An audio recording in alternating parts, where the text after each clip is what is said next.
sur le podcast Bien dans ta boîte, je suis Laura Besson, coach, formatrice et autrice.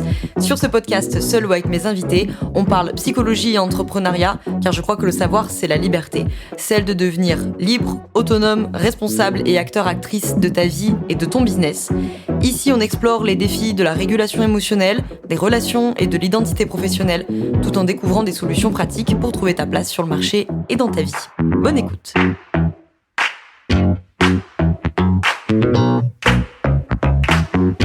Bonjour à toi, bienvenue dans ce nouvel épisode du podcast Bien dans ta boîte. Aujourd'hui, je te retrouve jour de canicule, donc l'enregistrement va être intense pour se parler d'un sujet qui est dans le top 3 des trucs qui reviennent le plus souvent chez les pros de l'accompagnement, des peurs les plus fréquentes chez les pros de l'accompagnement, c'est le fameux « et si je changeais encore de direction dans 6 mois, et si je changeais encore de positionnement, et si je changeais encore de méthode dans 6 mois ».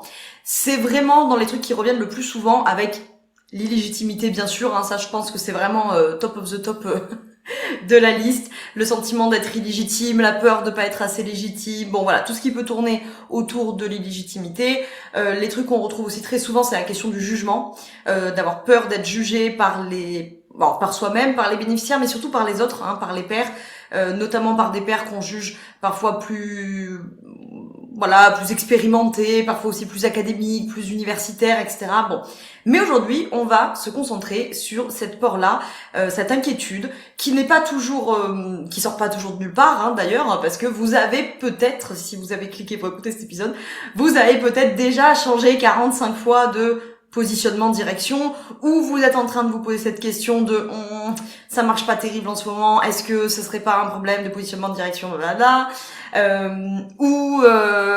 vous le sentez venir en disant bon c'est pas pour tout de suite mais on va finir par avoir un problème avec ça. Et puis c'est vrai que si vous écoutez des coach business ou je veux dire du contenu qui est un peu plus business, la question du positionnement c'est un truc qui revient tout le temps et voilà, avec lequel on vous matraque, c'est un peu péjoratif parce que c'est bien de faire attention à ça, mais c'est vrai que souvent on vous dit tout le temps attention, le positionnement, il est pas assez précis, il est pas assez ceci, il est pas assez cela, il est trop ceci, il est trop cela, et donc on l'a toujours un petit peu en obsession. Et tout n'est pas faux là-dedans. Donc, et puis je plaide coupable de l'avoir fait moi aussi, d'avoir changé plein de choses.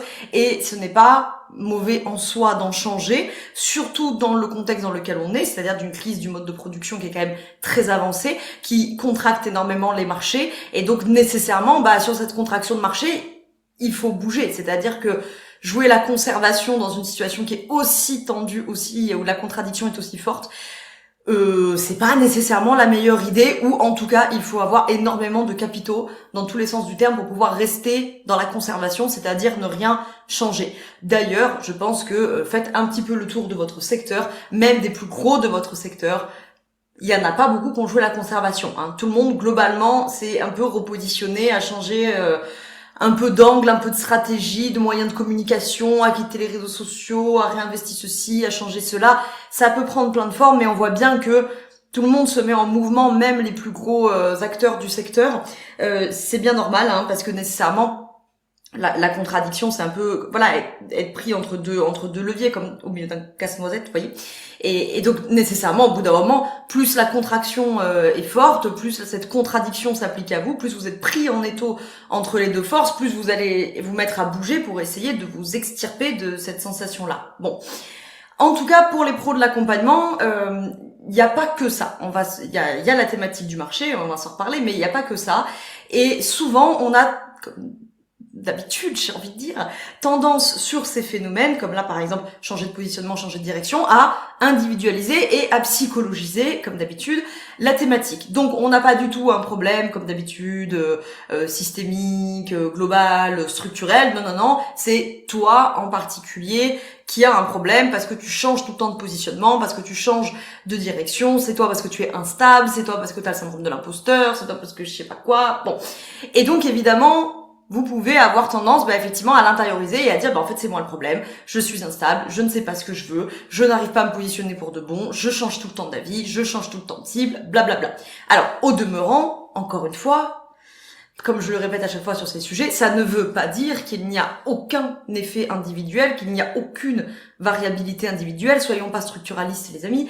Donc, bien entendu qu'il y a une part d'individualité, de vos contextes de vie à chacun et chacune, de vos personnalités, de vos enjeux, de vos préférences, de vos projets d'avenir, de vos disponibilités psycho-affectives, etc., etc. Mais il y a aussi des effets structurels. Le premier, j'ai commencé à l'évoquer, c'est la saturation du marché. Donc, le marché de l'accompagnement est un marché, c'est un peu large de dire marché de l'accompagnement parce qu'il y a beaucoup de choses là-dedans, mais vous comprenez ce que je veux dire. Ce sont des marchés saturés, il y a énormément d'acteurs, d'accord, je vous apprends rien jusque-là, hein. Donc, nécessairement, quand on vous dit tout le temps, il faut que ton positionnement, il soit spécifique, et que ça te différencie, machin, c'est vrai, hein, c'est pas faux, comme conseil, mais, effectivement, vous pouvez vous retrouver dans la situation de dire, ouais, non, mais d'accord, mais, il y a tellement de monde sur le marché, qu'est-ce que peut bien être un positionnement différenciant quand il y a autant d'acteurs, autant d'actrices, autant de professionnels, autant de spécialités, autant de modèles thérapeutiques, autant de cibles, autant de problèmes enseignés, autant de méthodes de prospective, enfin bon, bref.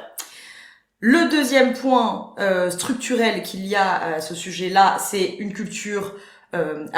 Culture. Si vous m'écoutez à partir du centre impérialiste, ce qui la majorité d'entre vous, d'après les stats, de ce qu'on pourrait appeler l'Occident, d'accord, Europe de l'Ouest, Amérique du Nord.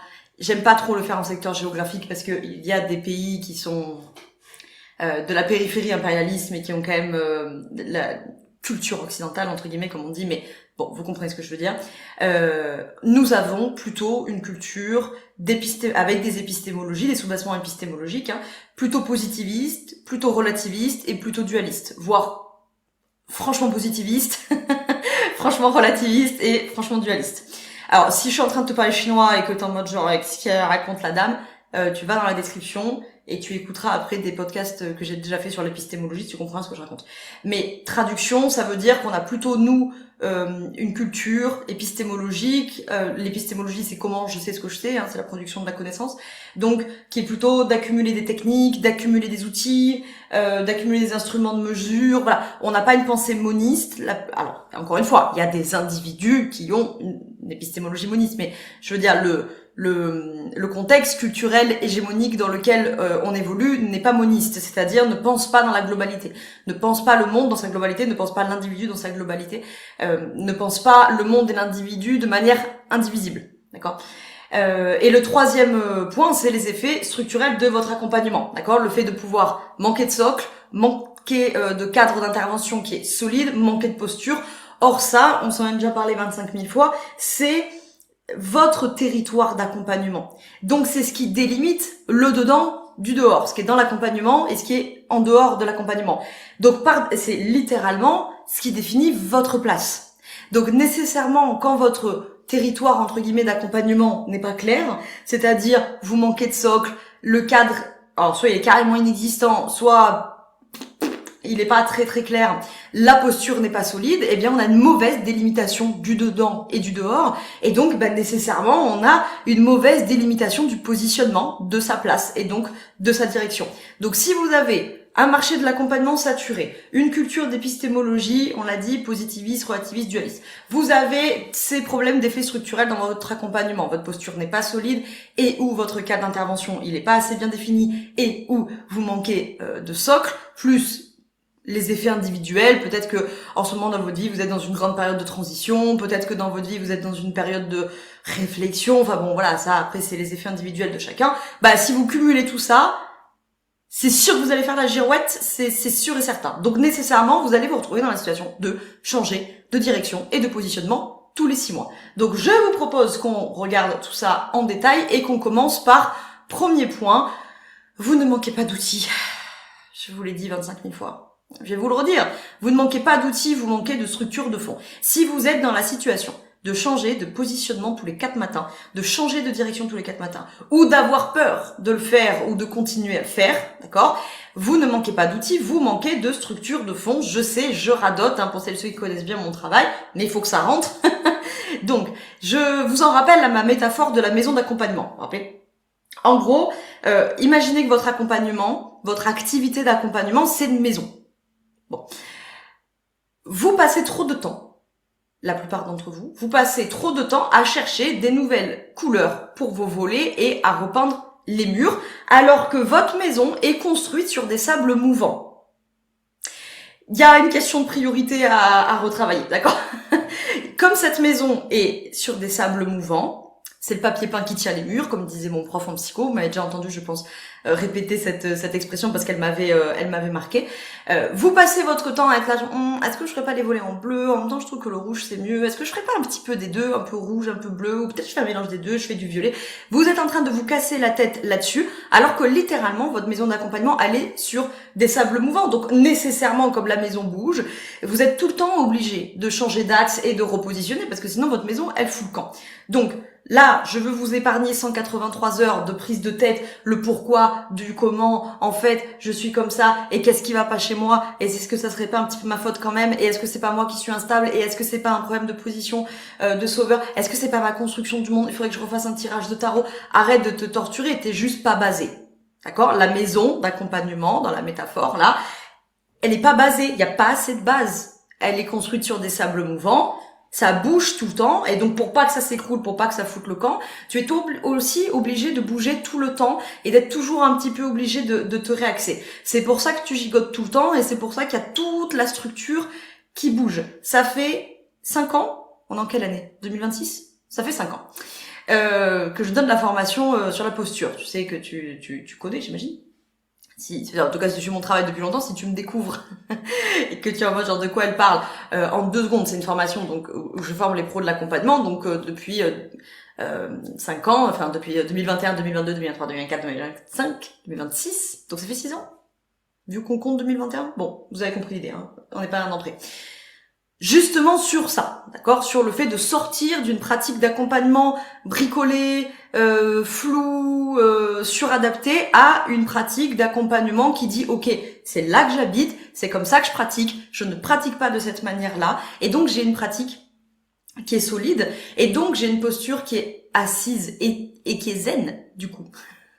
Parce que du coup, ça met tout le monde en sécurité, parce que le cadre d'intervention, il est clair, il est solide, et donc on sait réagir et on sait se positionner. Et donc, ça c'est pour celles et ceux qui ne me connaissent pas et qui comprennent pas ce que je raconte. Les pros de l'accompagnement que je forme, qui sont très très majoritairement des coachs et des thérapeutes, 99% du temps, sérieux, n'ont pas de problème de compétence sur leurs outils. Tu vois ce que je veux dire? C'est-à-dire que les pros de l'accompagnement que j'ai en formation sont coach de vie, coach pro, coach de relations, sont sophrologues, sont naturopathes, sont thérapeutes de la famille, sont thérapeutes énergétiques, des fois il y a des astrologues, etc. Peu importe, mais je veux dire, vos métiers, vous les connaissez. Et moi, je vais pas vous apprendre ça. Quand j'ai des sophrologues, des naturopathes en formation, moi je suis pas là pour leur apprendre à être naturopathe dans le sens faire des bilans, faire des recommandations, faire des protocoles. Elles savent très bien, je dis elles parce que c'est quasi tout le temps des femmes, mais messieurs vous êtes pas exclus, mais elles savent très bien leur métier technique, on va dire ça comme ça. Quand elles viennent à moi, elles sont formées à leur métier, elles connaissent très bien leur métier. Ce qui manque, c'est tout ce qu'il y a en dessous, entre guillemets. Quand je dis en dessous, c'est vraiment dans le sens les fondations, les fondamentaux, dans les deux sens du terme, fondamentaux parce que c'est très important, et fondamentaux parce que c'est les fondations. C'est ça qui fait que vous manquez à la fois de solidité et à la fois de cohérence. Et quand vous manquez de solidité et ou de cohérence, vous allez vous retrouver avec des problèmes type sentiment d'être illégitime. Forcément, si vous vous sentez pas solide, pas cohérente, je vais parler au féminin majoritaire puisque c'est majoritairement des femmes, d'accord? Si vous vous sentez pas solide, pas cohérente, il y a un moment où forcément qu'il y a un truc qui dit oulala, il y a un truc qui va pas, donc vous vous sentez légitime. Forcément, deuxième point, vous avez peur d'être jugé. Forcément. Notamment, on se l'a dit au début, par les autres praticiennes, notamment ceux que vous jugez plus expérimentés et ou plus académiques et ou plus universitaires, etc. Le syndrome de l'imposteur, entre guillemets. Le vampirisme énergétique pendant vos séances, parce que si vous manquez de solidité et de cohérence, vous allez vous faire absorber pendant toutes vos séances. Et vous finissez avec une pratique qui est un tiroir fourre-tout, grosso modo, pas parce que vos outils sont mauvais, Souvent, c'est pas ça, mais parce que vous n'avez pas répondu à la question fondamentale qu'il y a là-dessous, c'est à partir de quelle lecture du monde est-ce que j'accompagne mes bénéficiaires, c'est-à-dire mes clients ou mes patients selon vos pratiques, d'accord? C'est ça l'épistémologie, c'est à partir de quelle lecture du monde est-ce que j'accompagne. Ça, c'est de l'épistémologie précise, l'épistémologie c'est plus large que ça, mais dans votre cas, vous, en tant que pro de l'accompagnement, c'est ça la question, d'accord? Ce qui n'est pas une question vite répondue, hein. C'est vraiment pas une question vite répondue. Mais le cadre à partir duquel vous comprenez ce qu'est un problème, comment est-ce qu'on pose le problème en question avec le bénéficiaire, qu'est-ce qui permet une transformation, c'est quoi un sujet, c'est quoi une relation, etc. Tant que tout ça n'est pas clair, vous allez continuer à vous disperser. Et je vous invite à prendre une seconde, si vous êtes en train de m'écouter en vous disant oui, évidemment tout ça je sais, croyez-moi d'expérience, puisque ça fait des années que je forme sur ce sujet-là. Je l'ai encore eu ce cas-là il y a 10 jours en permanence questions-réponses, avec des praticiennes qui sont hyper douées dans ce qu'elles font. Mais quand tu interpelles 2 secondes, juste pour savoir si on se parle de la même chose, peux-tu me donner ta définition de ce qu'est la transformation, juste pour voir si on est raccord ou pas? C'est le blanc. Et ça nage un petit peu comme ça. La transformation, c'est voilà. Et oui, en fait, c'est pas si simple que ça à expliquer quand même. Et donc, toutes ces questions-là, c'est pour ça que je dis, elles sont pas vite répondues, bien sûr, mais c'est quoi un problème? Hein? Non mais franchement, on vous explique tout le temps, on vous dit oui voilà, la demande du bénéficiaire, elle doit répondre aux problèmes qu'il rencontre, c'est la différence entre l'état actuel et l'état souhaité, blablabla. Moi aussi je vous enseigne ça dans la journée 2 de la formation, d'accord, mais on part comme ça, tous billes en cours en disant on est tous d'accord, il y a un présupposé, hein, le bénéficiaire vient avec un problème et notre travail c'est de travailler sur ce problème d'une manière ou d'une autre. C'est quoi un problème? C'est quoi un problème? C'est un désir qui est pas satisfait? C'est une contradiction? C'est une frustration? C'est un truc qui nécessite un changement de point de vue? C'est un obstacle? C'est forcément dépassable? Ça l'est pas forcément? Qu'est-ce qu'on fait si ça l'est pas? Vous voyez, ça pose plein de questions. C'est le cas de la même manière, je vous bassine souvent cet exemple-là sur la transformation ou le changement. Parce que vos bénéficiaires, quand ils viennent vous voir, ils viennent toujours d'une manière ou d'une autre parce qu'ils veulent un changement. On est d'accord. Ils veulent toujours, d'une manière ou d'une autre, que la situation change, ou que leurs croyances changent, ou que leur vie change, ou que leur couple change, ou que leur état d'esprit change. Bon, donc d'une manière ou d'une autre, ils viennent pour une question de changement. C'est quoi le changement? Je vous invite à répondre à cette question. Et vous allez voir que, alors peut-être il y en a parmi vous qui ont déjà bossé tout ça, notamment les anciens élèves. Mais pour celles et ceux qui peut-être n'ont pas encore travaillé ça, vous allez voir que c'est pas si simple. C'est quoi le changement? Qu'est-ce qui génère un changement, une envie de changement? Comment on est censé faire advenir un changement? Est-ce qu'il arrive forcément? Est-ce que le changement, il est matériel? Est-ce que le changement, il dépend des idées? Est-ce que le changement, il dépend d'un point de vue? Est-ce que... il y a plein de positionnements épistémologiques différents. Et de la même manière, après, vous travaillez avec du contenu. Vous voyez, vous dites, moi, je suis une spécialiste, par exemple, des relations. Hein, je pense à toi, Mathilde, si tu passes par là, puisque c'est un de tes sujets. C'est quoi une relation? C'est défini comment dans votre accompagnement? Vous considérez, si par exemple, vous avez un bénéficiaire qui vient et qui vous parle de quelqu'un dont il est plus ou moins amoureux, amoureuse, mais il n'y a pas de... Ils sont pas en lien, ils se fréquentent pas. Est-ce que vous considérez que c'est une relation ou pas? Est-ce que vous considérez que du coup vous accompagnez ou pas? Est-ce que c'est pertinent? Est-ce que ça rentre dans votre cadre ou pas? Ok. Vous dites, moi mon travail c'est d'accompagner les individus à se découvrir en tant que sujet. C'est quoi un sujet? Bon, je vais pas vous faire toutes les options de la philo, vous avez compris l'idée, ok? Le deuxième point que je voulais qu'on aborde dans cet épisode, c'est que le fait de changer tout le temps de direction n'est pas nécessairement un problème d'instabilité. On s'en est parlé un petit peu en introduction, je développe un petit peu ce point-là. Comme je le disais plus avant, il y a souvent, comme d'habitude, une notion d'individualiser, de psychologiser les problématiques. Voilà, c'est toi qui es instable, tu sais pas ce que tu veux, tu vas jamais réussir si tu changes tout le temps ta vie, il faut que tu choisisses quelque chose et que tu en bouges plus, gna. Bon, morale de l'affaire, grosso modo ce qu'on vous dit, c'est toi qui manques de confiance en toi, hein, grosso modo, tu sais pas ce que tu veux, machin. Ça, j'en ai déjà parlé 1000 fois. Énorme douille libérale à l'horizon. Comme d'habitude, hein. On résume un problème qui est quand même très complexe et très profond en un truc un peu superficiel et super flou, genre, tu manques de confiance. Ok, admettons, super, mais, et du coup, tu dois avoir plus confiance. Eh ben super. Eh ben merci Jean-Michel, c'est top. Et comme Jean-Michel, en plus, il t'a fait payer 5000 boules pour te dire ça, je vais te dire un truc gratuitement et qui sera plus efficace. Quand ton référentiel n'est pas clair, il est évident que tout est fragile et que tout est bancal. Il n'y a pas besoin d'avoir dépensé 5000 boules dans un super coaching, confiance en soi, je sais pas quoi, pour entendre ça. Je te le dis gratuitement, c'est cadeau, ça me fait plaisir. Déjà, tu évolues dans un marché, ou sur un marché, je sais pas comment il faut dire, saturé, très saturé, ultra concurrentiel. Il y a beaucoup d'acteurs, dont le mode de production sur lequel évolue ce marché, ou dans lequel évolue ce marché, d'accord, est dans une crise massive. J'en ai déjà parlé 45 000 fois. Donc les gens se méfient énormément avant d'acheter, hein, et puis c'est pas un reproche qu'on leur fait, nous aussi on est plus méfiants qu'avant, d'accord, parce que il y a une ribambelle de bourricots comme Jean-Michel qu'on a cité juste avant, qui te vendent du vent au prix de l'or, donc tout le monde se méfie, normal. Mais alors si du coup dans ce contexte-là, toi non plus, tu sais pas où t'habites, ça fait beaucoup de mouvements sur des choses qui sont déjà beaucoup en mouvement. À bout d'un moment, le vent qui souffle sur du vent, ça fait que du vent. Hein. Y a pas de... ça fait des tornades même d'ailleurs, hein, sans surprise. Donc, quand tu sais pas où tu habites, forcément, chaque nouvelle méthode, chaque nouvel outil, chaque nouvelle trend, chaque nouvelle tendance te paraît plus pertinente que la précédente. Chaque nouveau discours va te paraître, entre guillemets, plus juste que le précédent. Alors bien sûr, c'est faux, et puis surtout, c'est épuisant, nécessairement.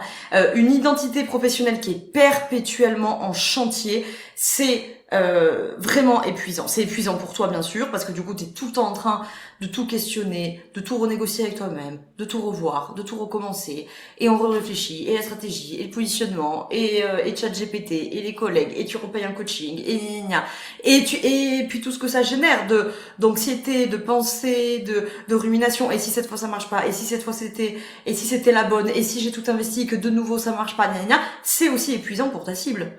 Parce que ça peut être confusant, parce qu'au bout d'un moment, ils sont en mode, elle change d'avis tout le temps, la bio Instagram, elle change toutes les 3 semaines, le site, il est tout le temps en chantier. T'es qui? Tu fais quoi? T'habites où? C'est quoi ton taf? On comprend rien, tu changes tout le temps d'avis. Bon. Donc, évidemment, c'est ok, c'est même bienvenu de se former en continu. Hein. Ne me faites pas dire ce que j'ai pas dit, je parle pas de ça. Je dis que le problème, c'est quand rien ne te permet d'intégrer ces changements, ces nouveaux outils, ces nouvelles formations à une structure cohérente. Donc on fait les choses dans le bon ordre. D'abord on structure, on stabilise la structure. Et du coup après, en plus ça va t'aider pour tes formations parce que plutôt que de te former, tu vois, partout, tout le temps, à tous les outils, tous les formateurs, toutes les formatrices, tous les nouveaux trucs qui font un peu objet brillant, genre oh là là, ça a l'air super, oh pétard, il faut que je fasse ça, oh mon dieu, tout le monde a fait ça, il faut que je le fasse moi aussi. Et tu te retrouves, non mais je dis ça, je vous ai en formation toute l'année, je sais. J'ai ces cas-là tout le temps, des élèves qui me disent j'ai des dizaines, des vingtaines de formations, d'outils. Et après j'ai tous mes outils là devant moi et j'ai envie de tout utiliser parce que je me suis quand même pas formée, investi du temps, de l'argent et de l'énergie pour rien. Donc j'ai envie de les utiliser. Sauf que comme j'ai accumulé dans une structure qui a pas été pensée à la base et qui est pas cohérente, maintenant je me rends compte qu'en fait j'ai beaucoup d'outils, ils sont contradictoires entre eux. Et du coup, voilà, maintenant je suis enquiquinée. Donc vous avez perdu du temps, de l'argent et de l'énergie. Et en plus, vous avez du mal après à refaire une structure cohérente, ou quand vous allez faire une structure cohérente, vous allez devoir enlever des trucs, c'est dommage. D'accord ? Troisième point de cet épisode, travaille le fond. Donc, comme je viens de le dire, tu vas t'épargner beaucoup de temps, d'argent et d'énergie. Si tu te retrouves dans ce que je viens de raconter ou que tu as peur de t'y retrouver, t'as pas envie de t'y retrouver, tu dois absolument travailler le fond de ton accompagnement. On n'ajoute pas de nouveaux outils, d'accord ? Là, si vous m'écoutez à la sortie de cet épisode, vous êtes en juillet 2026. Si vous m'écoutez là à la sortie ou dans l'été, d'accord ? C'est juillet-août 2026, là, ou peut-être plus tard, si vous l'écoutez plus tard, c'est pas grave. Ma consigne, vous ne passez pas votre été à dire « c'est super, c'est l'été, j'ai du temps », je fais je me forme à un nouvel outil. Non, non, c'est interdit. D'accord, je vous l'interdis. Sauf celles et ceux parmi vous qui ont déjà mis au clair tout ce que je vais dire juste après. Vous avez le droit. Sinon, les autres, par pitié, rendez-vous service, gardez vos sous et votre énergie et votre temps et vos espoirs. Travaillez ce que je vais vous dire là et après vous rajouterez des outils, vous rajouterez des volets à votre maison, vous changerez les peintures, vous referez les façades, vous changerez les lampadaires, vous referez la cuisine de votre maison, il n'y a pas de souci. Mais par pitié, commencez par avoir une adresse postale, un terrassement qui tient la route, des fondations solides et des murs qui tiennent droit et qui sont solides avec une toiture qui tient dessus. Voilà. Et quand vous avez ça, j'ai envie de dire, c'est déjà pas mal. Bon, donc vous n'ajoutez pas, faites ce que vous voulez, c'est mon conseil, n'ajoutez pas de nouveaux outils tant que vous n'avez pas une vision très claire des 4 points qui suivent. On y va, petit temps. On n'ajoute pas de nouveaux outils tant qu'on n'a pas une vision claire, des bases épistémologiques. C'est-à-dire, tant que vous n'êtes pas capable de répondre précisément et de manière relativement concise et synthétique, ce qui, je le rappelle, pour arriver à faire une réponse concise et synthétique, nécessite de l'avoir beaucoup développé pour être capable de le synthétiser. C'est quoi l'humain pour moi? C'est quoi la transformation? Comment est-ce que cette transformation advient? C'est quoi la liberté? C'est quoi le choix? Comment est-ce qu'on obtient de la connaissance? Tout ça, il y en aurait d'autres, mais j'ai envie de dire, c'est déjà, vous avez ça, c'est déjà pas mal. Tant que ça c'est pas clair, on n'ajoute pas de nouveaux outils.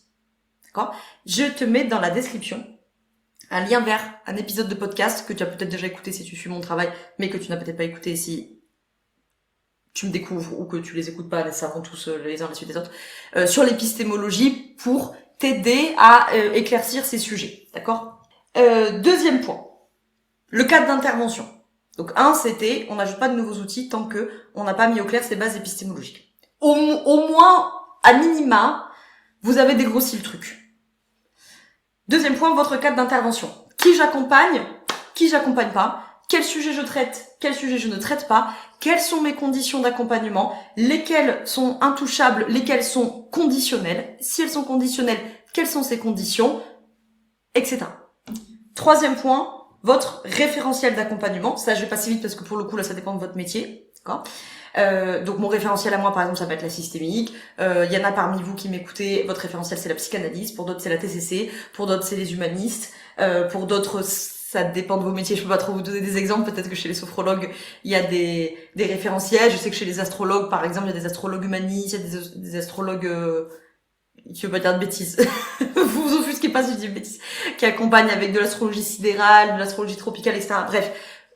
Vous voyez, je peux pas vous donner des exemples pour tous les métiers, je connais pas tous les référentiels de tous les métiers par cœur, mais votre référentiel d'accompagnement. Ok. Et le quatrième point, c'est votre rapport au pouvoir dans l'accompagnement. Est-ce que j'ai une posture verticale? Est-ce que j'ai une posture horizontale? Comment est traité le consentement du bénéficiaire de manière théorique? Comment est traité le consentement du bénéficiaire de manière pratique, etc. Ok. Je vous résume les 4 points. Vous n'ajoutez pas de nouveaux outils. Par pitié, économisez votre temps, votre argent et votre énergie. Dans les formations, outil 1, outil 2, outil 3, je sais pas quoi. Vous avez envie de vous former un nouvel outil, posez-vous d'abord ces 4 points. Est-ce que je suis très au clair sur mes bases épistémologiques? Comment je sais ce que je sais sur l'humain, sur le changement, sur l'accompagnement? 2, mon cadre d'intervention, qu'est-ce qui est dedans et qu'est-ce qui est dehors de mon accompagnement? 3, mon référentiel d'accompagnement, ça généralement c'est le point qui va le plus vite, c'est celui que vous connaissez mieux. 4, votre rapport au pouvoir dans votre accompagnement. D'accord? Quand vous aurez mis ces 4 points au clair, là déjà, franchement, déjà vous aurez une vraie sensation d'assise, d'accord? C'est ça que je veux dire avec la formation posture, tu vois. C'est bien sûr la posture d'accompagnement, mais c'est aussi le fait que, voilà, je suis là, je suis assise, je suis ancrée, je suis basée, comme on dit en politique, dans le monde militant, d'accord? Je suis basée, je suis sur mes bases, je sais où j'habite, d'accord? Dans la formation posture, vraiment, les élèves, ils passent beaucoup de temps évidemment sur ces sujets, donc je sais combien c'est un gros travail, mais je l'ai fait moi aussi, donc je sais que c'est un gros travail, je sais que ça paraît être un gros chantier, je sais que quand on commence à se mettre là-dedans, on est en mode genre oh là là mon dieu j'ai vu la matrice, en fait je suis en train de tout remettre en question, etc. Y est laissé, mais vraiment, je vous assure, premier degré, ça va vous faire gagner un temps. Mais un temps, oh là là, pour la suite. Vous voyez, je vous prends notre exemple que j'ai eu l'autre jour, en permanence question-réponse, où on me demandait de donner un exemple de ce qu'était une montée en abstraction quand on est face à une contradiction théorique, machin. Bref, on s'en fiche. Donc j'ai répondu à ça en prenant l'exemple du burn-out. Alors, ce travail de décortiquer ce qu'est le burn-out, de monter en abstraction, puis de revenir à la pratique concrète, c'est un cours que j'ai préparé pour le niveau 2, donc pour celles et ceux qui viendront en formation niveau 2. Donc le niveau 2, c'est accompagné avec une vision systémique. Vous verrez ça en formation. Qui reprend en février 2027. D'ailleurs, soit dit en passant, pour la 4e édition, mais qui n'est accessible qu'aux élèves qui ont fait le niveau 1 ou si vous avez été formé avec d'autres formatrices avec les compétences équivalentes. Je te mets le lien dans la description et tu vas voir, tu descends un petit peu la page, il y a un endroit, c'est quoi justement les compétences qu'il faut pour venir au niveau 2 si tu n'es pas un ou une ancienne élève du niveau 1, donc de la formation posture. Bref. Et donc, disais, tu pars de l'expérience sensible. D'accord? Donc tu pars d'un vécu, d'un constat, d'une contradiction. OK? D'une expérience sensible. Tu fais l'expérience de il y a un truc qui va pas. OK? La montée en abstraction, c'est le fait qu'il va falloir aller décortiquer, nous on dirait catégoriser, d'accord, pour aller chercher quels sont les autoristes, ou dans ta tête si tu connais déjà, qui ont des concepts pour expliquer ça. Ok? Je vais vous prendre un exemple concret. Le burn-out, en 2 mots, c'est un peu plus compliqué que ça, mais le but là n'est pas de faire un cours sur le burn-out, d'accord, donc on va aller vite. Le burn-out, tu pars de ton expérience sensible, tu connais rien, t'as pas d'infos, ok, le burn-out c'est quoi? C'est l'épuisement professionnel. Bon, ok. Alors souvent on s'en tient là. Bon, j'ai envie de te dire, c'est mieux que rien, mais enfin une fois qu'on a dit ça, on a rien dit. On n'a pas dit qui est concerné, on n'a pas dit pourquoi, on n'a pas dit comment, on n'a pas dit ce qu'on fait, on n'a pas dit pourquoi, il y a des gens qui sont concernés et pas d'autres, etc., etc. Bon. Alors, comme d'habitude, la vision libérale, elle aura souvent tendance à vous dire c'est individuel. Ah ben, il y a des gens qui savent gérer leur stress et d'autres non. Il y en a qui ont de la résilience, hein. Puis il y en a qui en ont moins. Bon, moi je suis pas convaincue par ces trucs-là, vous savez. Donc, ce que je vais commencer par faire, nous en France, nous avons beaucoup de chance, nous avons des instituts statistiques comme l'INSEE par exemple, qui font un très bon travail parce qu'ils nous permettent de décrire le réel. Ça ne sert qu'à ça. Je le précise. Pour celles et ceux qui des fois s'en tiennent à les statistiques on dit que. Non mais d'accord, mais les statistiques, elles s'expliquent pas, elles décrivent. Là, avec le burn-out, donc je regarde un petit peu concrètement c'est quoi les stats. Et puis en fait, bon, je te avance rapide, hein, sinon on en a pour 1000 heures. On décortique et en fait on se rend compte que quoi? Il y a 2 choses. Il y a 2 grands profils concernés dans la thématique burn-out. C'est les postes à responsabilité, particulièrement les métiers du care, ok, du soin au sens large. Mais il n'y a pas non plus que eux. D'accord, il y a aussi éventuellement des profils managers, chefs de projet, etc. Donc on voit qu'il y a quand même le côté avoir la responsabilité de projet ou de vie humaine, ou de vie tout court, quoi. Ok. Et la deuxième grande catégorie qui est plus concernée par le burn-out, c'est les femmes. Bon. Donc là, une fois qu'on a ça, on a le niveau descriptif, on a les stats. C'est déjà très bien.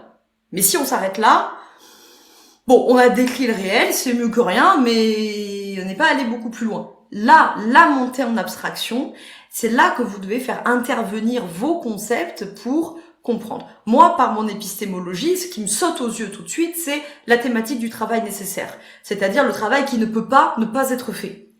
Le travail nécessaire, là tu le vois, en fait, les gens qui sont qui sont particulièrement concernés par la thématique du burn-out sont des individus dont le travail nécessaire est énormissime et qui en fait va dépasser leur capacité de reproduction. Et donc au bout d'un moment, tu vois, le travail nécessaire est plus important que la capacité qu'ils ont à reproduire leur force de travail. Donc nécessairement, comme moi mon épistémologie a une vision historique, tu vois bien que plus le temps passe, plus nécessairement les réserves s'épuisent parce qu'au bout d'un moment tu peux pas les reproduire, ok. Et notamment sur la question des femmes, même d'ailleurs pour les professionnels du care au sens large, du soin, on voit que cette thématique-là de la reproduction de la charge de travail, elle est fondamentale puisque j'en ai déjà fait 45 000 épisodes.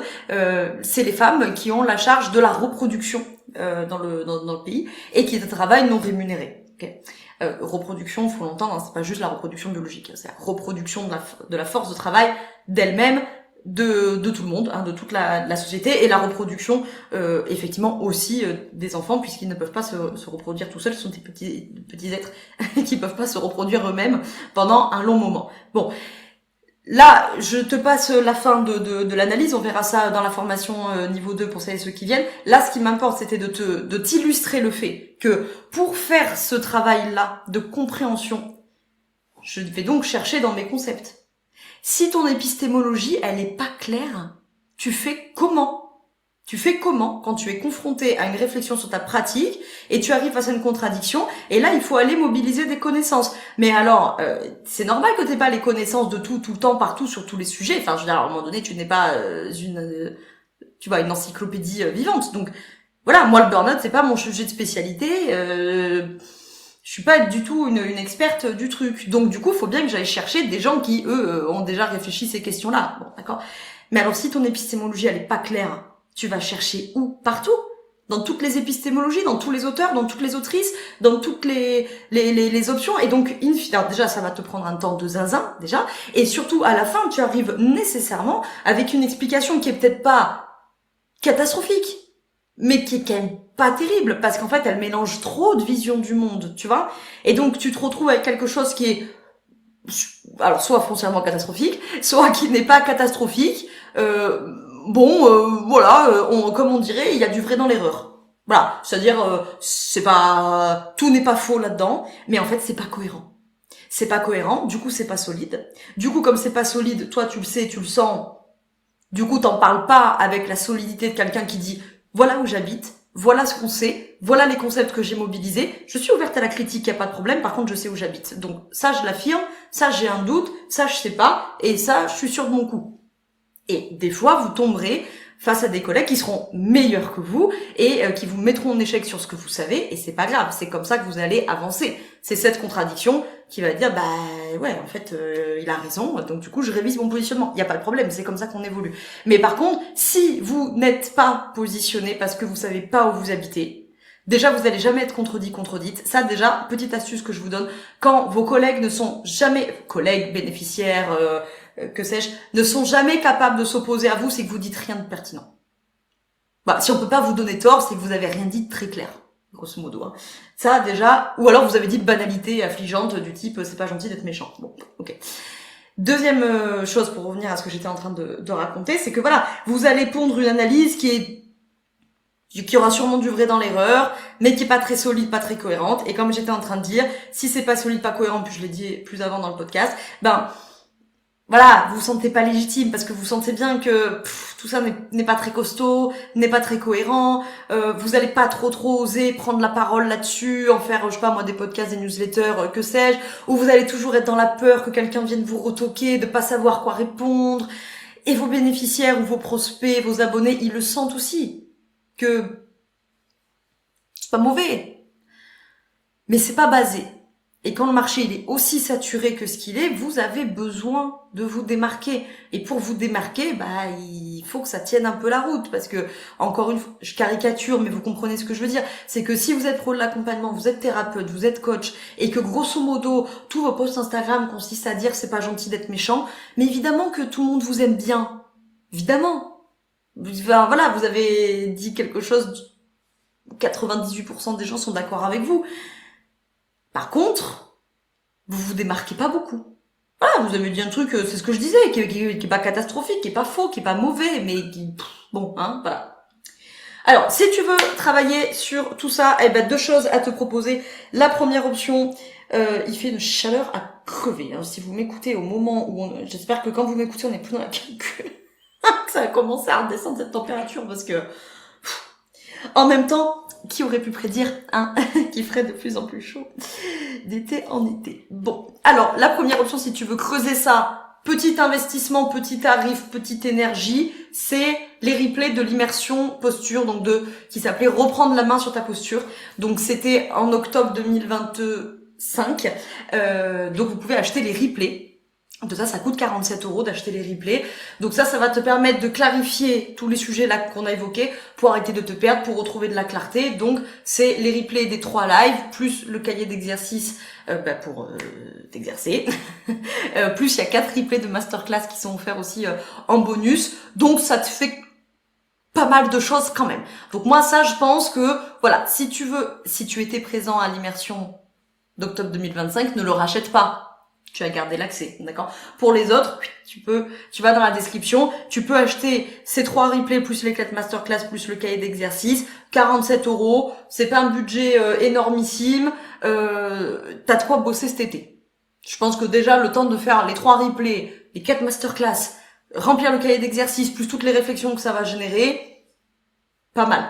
Ok, pas mal. Si tu veux aller beaucoup plus loin, après il y a la formation posture. Alors la formation posture, elle revient pas avant le printemps 2027, je ne sais pas encore exactement la date parce que moi je pars en congé mat début octobre 2026 là, et donc du coup il n'y a pas la session du mois d'octobre. Pour celles et ceux qui ont suivi, je radote.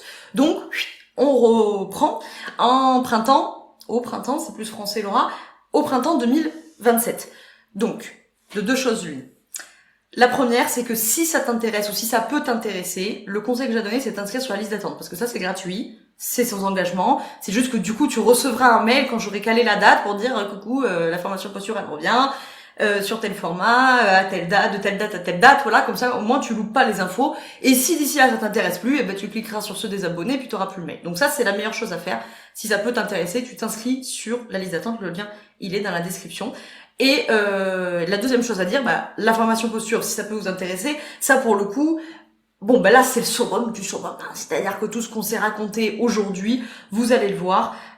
Cette formation posture, c'est pour passer, comme je vous l'ai dit tout à l'heure, d'une pratique qui est bricolée, une pratique qui est floue, une pratique qui est suradaptée aussi, je vous connais les positions de sauveur par cœur, à une pratique qui est claire, qui est stable et qui est sécure. Sécure pour toi, praticien, praticienne, et sécure pour tes bénéficiaires.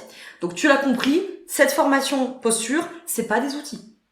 Si tu veux une formation pour rajouter un outil, rajouter une corde à ton arc, ne viens pas la faire, c'est pas l'ambiance, d'accord?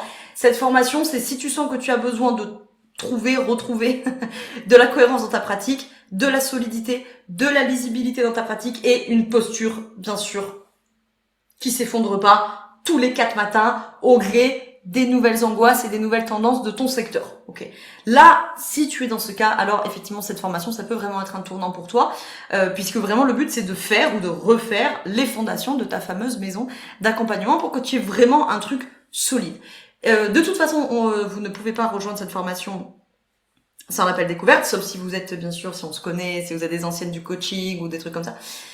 Donc de toute façon, en appel découverte, on fait le point. Ça dure 30 minutes, c'est gratuit, c'est sans engagement, pour voir justement si c'est vraiment fait pour toi, etc. Comme je dis tout le temps, moi j'ai pas plus d'intérêt que vous à ce que vous veniez en formation si ça vous aide pas. Franchement. J'ai pas plus d'intérêt que vous à ce que, 1, vous soyez pas content, 2, à ce que ça plombe l'ambiance du groupe parce que vous avez rien à faire dans cette formation. Donc j'ai aucun intérêt à vous vendre à tout prix la formation, puisqu'après on va passer des mois ensemble. Je vais vous superviser pendant des mois, j'ai pas envie de vous superviser pendant des mois si vous avez pas envie d'être là. Donc, pour l'instant, je peux pas vous donner les dates précises de la prochaine promo qui sera la promo 13 déjà en 2027 parce que ça dépend de bébé. Donc, inscrivez-vous sur la liste d'attente, comme ça vous aurez toutes les infos. Et qu'est-ce que je vous ai pas dit? C'est déjà pas mal. C'est déjà pas mal. J'espère que cet épisode t'a plu et je te retrouve dans 2 semaines pour le dernier épisode du mois de juillet. Et en août, je verrai si je fais des épisodes. Si j'en fais pas, c'est les vacances. Si je fais des rediffs parce que c'est les vacances, on verra. En tout cas, merci de l'avoir écouté jusqu'au bout. Bon courage, restez hydratés, restez à l'ombre le plus possible. Et force à toutes celles et ceux qui souffrent de la chaleur pour X et Y raison de votre métier, de vos conditions de santé ou je ne sais quoi. Et je vous retrouve très vite. Ciao, ciao.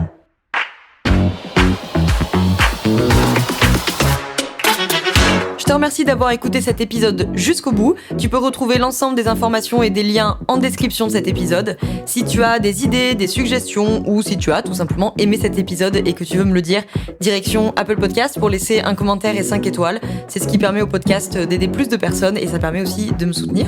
Tu peux aussi partager cet épisode à un entrepreneur ou une entrepreneuse qui pourrait en avoir besoin. Je te souhaite une très belle journée ou une très belle soirée selon quand tu m'écoutes et surtout, je te souhaite d'être bien dans ta boîte. Ciao, ciao.